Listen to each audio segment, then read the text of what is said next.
Assalamualaikum warahmatullahi wabarakatuh. Perkenalkan, saya Sheila Hermiranda dari Program Studi Ilmu Komunikasi, Fakultas Ilmu Sosial, Universitas Negeri Jakarta Angkatan 2021. Jadi di sini saya akan menjelaskan, akan mempresentasikan tentang mini skripsi saya pada mata kuliah Metodologi Penelitian Komunikasi 1 Kuantitatif.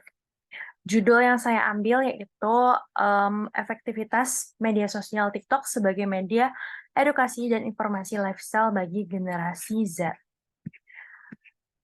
Ini untuk daftar tabelnya dan juga terdapat daftar gambar serta daftar isi.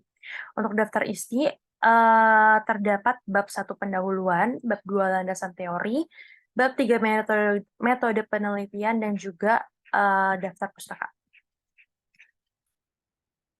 Baik, mari kita masuk ke bab 1 yaitu pendahuluan. Yang pertama adalah latar belakang. Untuk latar belakang dari penelitian ini yaitu di era modern yang serba praktis dengan munculnya ilmu pengetahuan dan teknologi iptek yang semakin tahun semakin canggih, secara otomatis menghadirkan berbagai informasi dan kreativitas melalui jejaring internet. Nah, media internet tidak hanya sekedar sebagai media komunikasi aja, tetapi media internet juga sebagai media informasi dan media untuk berkreasi. Media sosial merupakan sebuah platform sosial ataupun aplikasi di mana penggunanya dapat berinteraksi satu sama lain.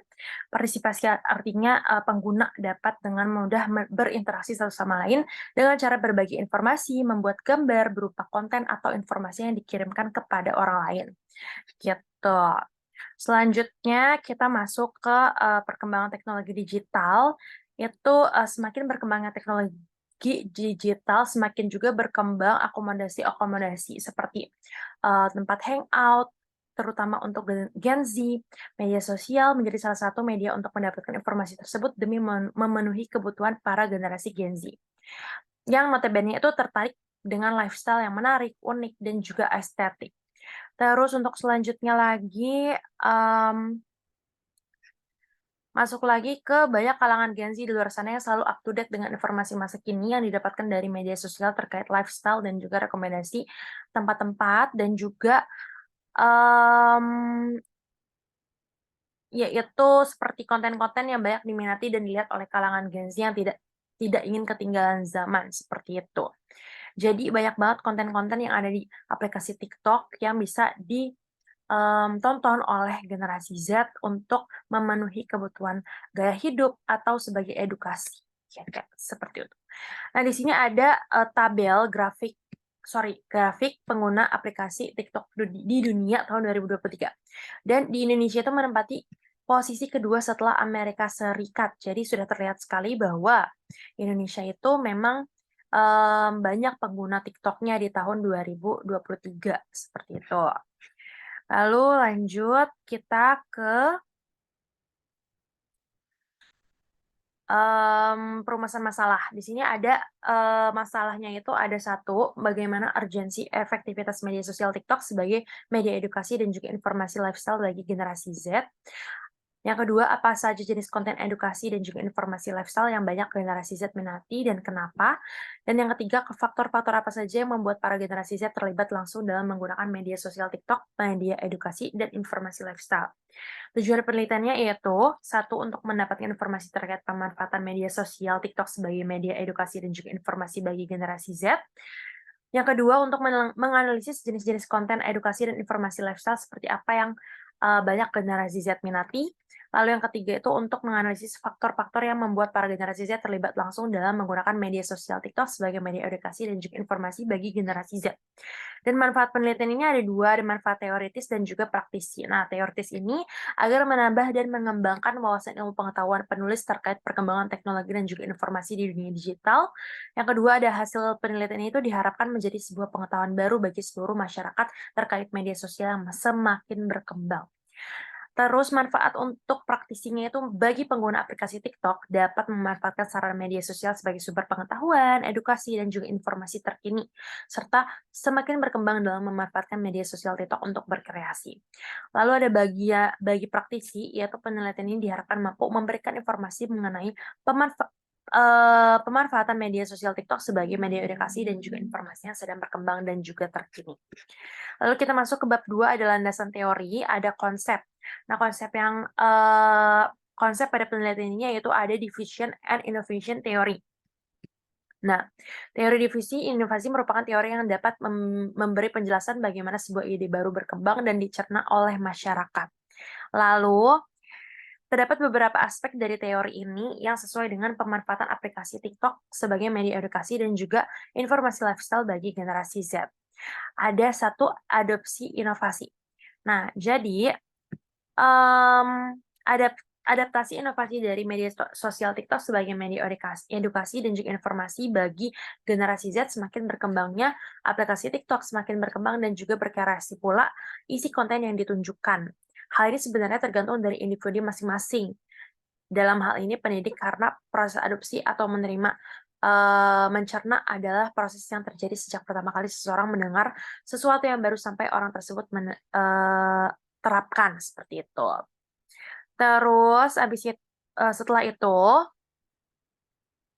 penerima inovasi tersebut, generasi Z itu disebut dengan adopter. Adopter itu adalah early adopter itu adalah anggota dalam kalangan yang dihormati dan juga mereka itu gampang banget untuk mengadopsi sesuatu yang baru kayak gitu. Gampang kayak adaptasinya seperti itu. Terus setelah itu ada komunikasi interpersonal. Komunikasi interpersonal pada umumnya adalah metode komunikasi antara orang-orang secara tatap muka, di mana setiap individu yang ikut serta dalam komunikasi tersebut mempengaruhi persepsi orang lain terhadap lawan bicaranya. Seperti itu.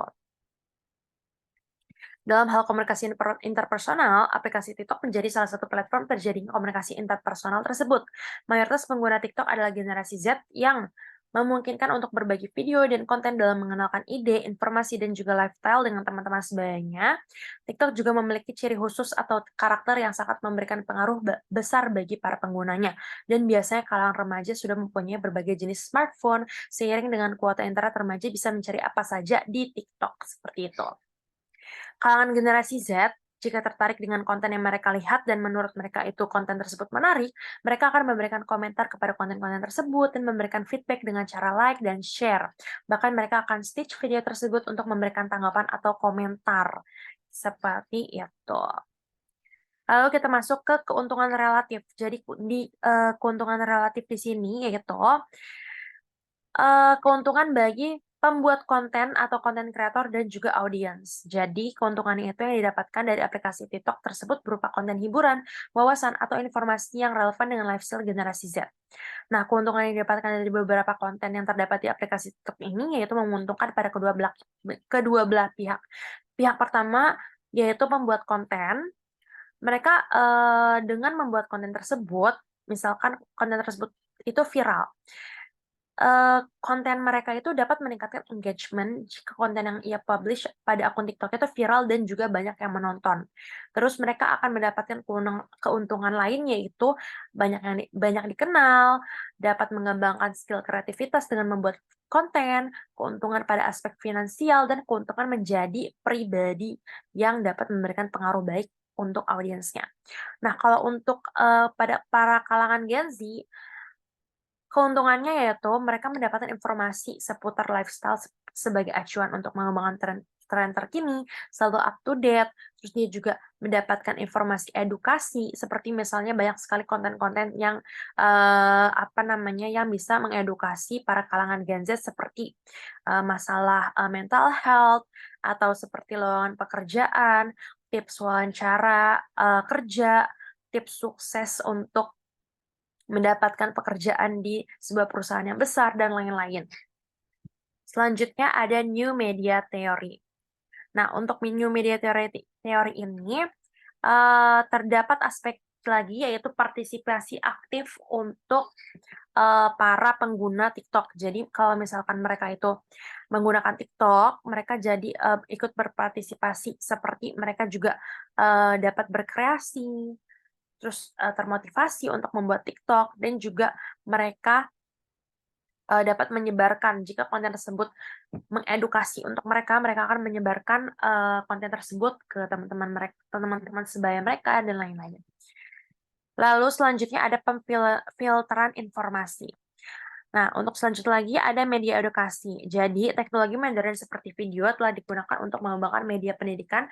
Video animasi tidak hanya menarik, tetapi juga membuat informasi yang diberikan lebih mudah diingat dan juga membuat responden senang atau puas. Selanjutnya ada media informasi lifestyle. TikTok sebagai platform sosial telah memungkinkan siapapun untuk membangun hubungan ataupun berinteraksi dengan orang lain. Selain itu, media sosialnya juga dapat digunakan sebagai cara bagi penggunanya untuk mengungkapkan identitas mereka sendiri seperti itu. Seperti contohnya misalnya konten TikTok @random visit yang memiliki followers 118,4 ribu dan juga likes 10 juta, 3. Akun tersebut menghadirkan konten lifestyle generasi Z dipadupadankan dengan sinematik video yang membuat konten tersebut menarik untuk dilihat dan dapat memberikan informasi tempat-tempat estetik yang generasi Z minati. Konsep video akun TikTok @randomvisit sangatlah berbeda dengan dan juga memiliki ciri khasnya sendiri. Hal itu menjadi bagian yang menarik untuk para pengguna TikTok ikuti serta dapat menginspirasi pengikut-pengikutnya. Lalu selanjutnya kita masuk ke bagian review literatur. Jadi, review literatur berfungsi untuk menghindari berbagai macam plagiarisme, duplikasi agar terjamin keaslian dari penelitian ini. Dalam review literatur ini, peneliti mendapatkan beberapa referensi sebagai bahan acuan atau pedoman penelitian lebih lanjut untuk mendapatkan hasil yang berhubungan dengan penelitian terdahulu, yaitu seperti skripsi, artikel, jurnal, tesis, tugas akhir, ataupun karya ilmiah. Di bawah ini peneliti mengajukan beberapa referensi yang memiliki keterkaitan dengan penelitian ini, yaitu diantaranya efektivitas komunikasi, seperti penelitian yang dilakukan oleh Tika Ismahamida tahun 2022 dengan judul Efektivitas Komunikasi Akun TikTok Bu Ira Mira sebagai Media Edukasi Akademik Mahasiswa Universitas Riau. Terus selanjutnya ada penelitian selanjutnya dilakukan oleh Viranti D yang berjudul Antecedent dari Niat Menggunakan TikTok, Studi Kasus Muslim Gen Z. Penelitian ini bertujuan untuk mengetahui persepsi kesenangan, persepsi manfaat, dan persepsi kemudahan pengguna terhadap niat menggunakan aplikasi TikTok. Dan di sini juga dijelaskan data-datanya seperti penelitiannya menggunakan pendekatan apa, metode apa. Di sini yang saya ambil untuk yang penelitiannya itu adalah metode kuantitatif. Jadi semua jurnal, terdapat 10 jurnal yang menggunakan metode kuantitatif seperti penelitian yang sedang saya lakukan. Selanjutnya ada penelitian serupa yang dilakukan oleh Nada Oktaviani dan Muhammad Haryanto 2022 dengan judul Persepsi Mahasiswa PBSI Unikal terhadap aplikasi TikTok untuk media pembelajaran bahasa dan sastra abad 21. Di sini juga terdapat hasil penelitian dan juga metode penelitian serta sampel penelitian yang diteliti pada penelitian tersebut. Seperti itu. Selanjutnya terdapat tabel penelitian sebelumnya. Jadi, di sini terdapat 10 penelitian yang saya ambil sebagai acuan agar tidak terjadinya plagiarisme dan lain-lain. Yang pertama ada efektivitas media sosial TikTok terhadap pengetahuan dan asupan gula garam lemak pada remaja yang diberikan edukasi gizi. Persamaan judul penelitian ini dengan penelitian saya yaitu variabel media sosial TikTok yang sosial TikTok sebagai media edukasi dan juga informasi. Seperti itu. Lalu ada pendekatan penelitiannya yaitu menggunakan metode kuantitatif serta ada analisis data dan juga pengumpulan datanya yaitu menggunakan kuesioner. Perbedaannya yaitu objek penelitian. Objek penelitian di sini untuk judul penelitian tersebut, objek penelitiannya adalah remaja yang diberikan edukasi gizi. Sedangkan penelitian saya yaitu objek penelitiannya kepada generasi Z. Seperti itu.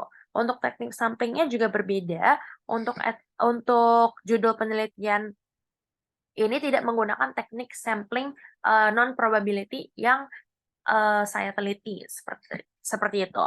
Lalu selanjutnya yang kedua ada efektivitas media sosial TikTok dalam penyebaran pesan dakwah bagi remaja Desa Kesamben, Kecamatan Ngoro, Kabupaten Jombang. Variabel sama yaitu media sosial TikTok dan juga sebagai edukasi. Lalu pendekatan penelitian yang menggunakan metode kuantitatif, analisis data, dan juga pengumpulannya menggunakan kuesioner. Dan untuk teknik samplingnya juga berbeda, serta objek penelitiannya pun berbeda. Lalu terdapat efektivitas komunikasi akun TikTok @buiramira sebagai media edukasi akademik mahasiswa Universitas Riau. Persamaan judul penelitian tersebut dengan penelitian saya yaitu terdapat pada variabelnya, pendekatan penelitian, analisis data, dan juga metode pengumpulan data. Serta perbedaannya itu terdapat pada objek penelitian dan juga teknik sampling. Dan di sini terdapat beberapa judul lainnya yang saya ambil sebagai acuan. Lalu yang selanjutnya ada variabel X.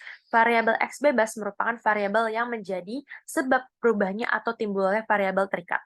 Dalam konsep variabel bebas ditemukan bahwa variabel ini menjadi sebab hadirnya atau timbulnya variabel lain. Variabel X dalam penelitian saya yaitu media sosial TikTok. Variabel Y. Variabel Y adalah variabel terikat, merupakan variabel yang dipengaruhi atau yang menjadi akibat karena adanya variabel bebas. Variabel Y yang pada penelitian saya yaitu media edukasi dan juga informasi. Untuk model penelitiannya yaitu media sosial TikTok sebagai media edukasi dan juga informasi. Lalu terdapat hipotesis teori. Hipotesis teori pada penelitian saya adalah terdapat manfaat edukasi dan juga informasi pada media sosial maupun manapun, terkhususnya media sosial TikTok. Selanjutnya kita masuk ke bab 3 metode penelitian. Nah, untuk bab 3 ini terdapat subbab-subbab. Kita masuk terlebih dahulu kepada paradigma penelitian. Nah, penelitian ini berbasis metode eksperimen yang dapat diartikan bahwa penelitian ini menggunakan metode kuantitatif. Penggunaan metode kuantitatif dapat menghasilkan kesimpulan yang dapat dijelaskan lagi secara general tanpa terikat dengan konteks, waktu, tempat, dan juga situasi. Karena penelitian kuantitatif terdiri dari variabel yang digabungkan menghasilkan sebuah jawaban objektif. Metode penelitian kuantitatif adalah yang dapat diklasifikasikan relatif tetap, konkret, dramatis, terstruktur, dan hubungan gejala bersifat sebab akibat. Selanjutnya ada pendekatan penelitian. Nah, pendekatan penelitian ini kita menggunakan metode kuantitatif. Penulis menyimpulkan bahwa pendekatan kuantitatif adalah metode hasil penelitian dan dapat dijelaskan terhadap populasi sampel yang diambil secara random. Lalu, pendekatan kuantitatif merupakan metode yang tepat untuk penelitian saya dengan judul efektivitas penggunaan aplikasi TikTok sebagai media edukasi dan juga informasi lifestyle bagi generasi Z, membutuhkan pengumpulan sampel yang banyak di lapangan karena memiliki sifat hipotesis sebab akibat. Metode penelitiannya yaitu kuantitatif dengan mengumpulkan data menggunakan kuesioner yang akan disebarkan kepada para pengguna TikTok, khususnya kalangan generasi Z. Kuesioner menggunakan aplikasi Google Form dikarenakan dapat memudahkan penelitian untuk menghitung variabel yang ada. Lalu kita masuk ke populasi sampel, teknik penarikan sampel. Populasi ini secara keseluruhan elemen ada di daerah penelitian seperti subjek atau objek yang mempunyai kuantitas serta karakteristik tertentu dan kemudian diambil kesimpulannya. Pada penelitian saya, populasinya adalah para pengguna aplikasi TikTok. Sampel merupakan sebagian jumlah dan karakteristik populasi. Sampel disebut sebagai perwakilan dari populasi yang sedang diteliti. Maka dari itu, sampel pada penelitian ini yaitu 100 kalangan generasi Z yang menggunakan aplikasi TikTok. Teknik penarikan sampel. Penelitian ini menggunakan teknik penarikan sampel acak atau probability sampling dan menggunakan jenis sampel random sampling. Probability sampling menentukan kepada peneliti bahwa setiap segmen dari populasi yang diketahui akan diwakili dalam sampel. Sampel probabilitas meminjamkan diri untuk analisis yang ketat untuk menentukan kemungkinan dan kemungkinan bias dan kesalahan. Pada probability sampling kita dapat memilih sampling dari populasi yang sudah ditentukan dengan skala populasi besar dan didasari oleh teori probabilitas sehingga pemilihan acak dapat digunakan karena hanya dengan pemilihan acak lah sampel dapat dikatakan sebagai sampel probabilitas. Ukuran sampelnya yaitu menggunakan rumus Slovin agar dapat mengetahui jumlah populasi yang memiliki karakter. Ini untuk rumus Slovinnya. Lalu terdapat hipotesis riset, ya ada HA, terdapat pemanfaatan pada aplikasi TikTok sebagai media edukasi dan juga informasi, seperti itu. Selanjutnya terdapat hipotesis statistik, Dan selanjutnya kita juga masuk ke metode pengumpulan data. Jadi datanya itu ada dua, ada data primer dan juga data sekunder. Data primer itu ialah perolehan data secara langsung dari sumber penelitian berupa kuesioner untuk memperoleh data yang jelas, rinci, dan juga valid. Nah, untuk penelitian ini data primernya yaitu untuk melakukan penyebaran kuesioner secara online melalui Google Form kepada pengguna media sosial TikTok, khususnya kalangan generasi Z, sebagai data primer dalam penelitian ini. Lalu untuk data sekundernya adalah data yang diperoleh secara tidak langsung seperti literatur kepustakaan yang relevan dengan masalah yang diteliti. Pada penelitian ini dilakukan pengumpulan data sekunder meliputi skripsi, jurnal atau artikel, buku, internet, dan catatan lainnya. Seperti itu. Lalu kita masuk ke metode pengukuran data. Jadi untuk metode pengukuran datanya itu ada dua, ada validitas dan juga reliabilitas. Nah, untuk uji validitas merupakan uji yang berfungsi untuk melihat apakah suatu alat ukur tersebut valid atau tidak valid. Seperti itu. Untuk yang si reliabilitas adalah indeks yang menunjukkan sejauh mana suatu alat pengukur dapat dipercaya atau diandalkan. Seperti itu. Kita masuk lanjut ke metode analisis data. Untuk analisis datanya itu ada analisis data univariat dan juga bivariat. Analisis data univariat adalah metode analisis statistik yang digunakan untuk menganalisis satu variabel atau fitur dalam data. Untuk analisis bivariat adalah metode analisis statistik yang digunakan untuk menganalisis hubungan antara dua variabel atau fitur dalam data, seperti itu. Nah, serta menggambarkan hubungan antara kedua variabel pada grafik seperti scatter plot atau grafik garis. Analisis data bivariat sering digunakan untuk memahami bagaimana satu variabel berubah ketika variabel lainnya berubah. Lanjut, kita masuk ke keterbatasan dan kelemahan penelitian. Nah, pada penelitian ini penulis memiliki banyak sekali keterbatasan sehingga membuat penelitian kali ini belum sepenuhnya maksimal. Penelitian akan banyak mencari dan mempelajari sesuatu yang berkaitan dengan penelitian yang akan dituju sebagai manusia peneliti memiliki keterbatasannya sendiri. Lalu kelemahannya itu adalah saat ini penulis memiliki banyak sekali kelemahan, salah satunya diantaranya adalah saat ini peneliti merupakan seorang mahasiswa yang masih memiliki pengetahuan yang terbatas. Lanjut kita masuk ke definisi operasional. Untuk definisi operasional itu ada operasional kuantitatif. Adalah sebuah metode atau teknik penelitian yang digunakan untuk mengukur variabel-variabel penelitian yang bersifat kuantitatif. Metode ini didasarkan pada pengumpulan data dengan menggunakan instrumen yang valid dan juga reliable, seperti kuesioner atau angket, dan kemudian melakukan analisis statistik untuk menghasilkan hasil yang akurat dan objektif. Operasional kuantitatif sering digunakan dalam penelitian ilmiah, ekonomi, sosial, psikologi, dan juga bidang-bidang lainnya yang memerlukan analisis data kuantitatif untuk mengambil kesimpulan dan juga membuat keputusan. Lalu kita masuk ke bagian operasional konsep atau OK. Nah, jadi di sini terdapat konsep, variabel, dimensi, indikator, dan juga skala. Pada penelitian saya terdapat konsep yaitu diffusion of innovation theory dan juga konsep konten edukasi dan juga konten informasi. Nah, untuk konsep diffusion of innovation theory terdapat variabel yaitu aplikasi TikTok.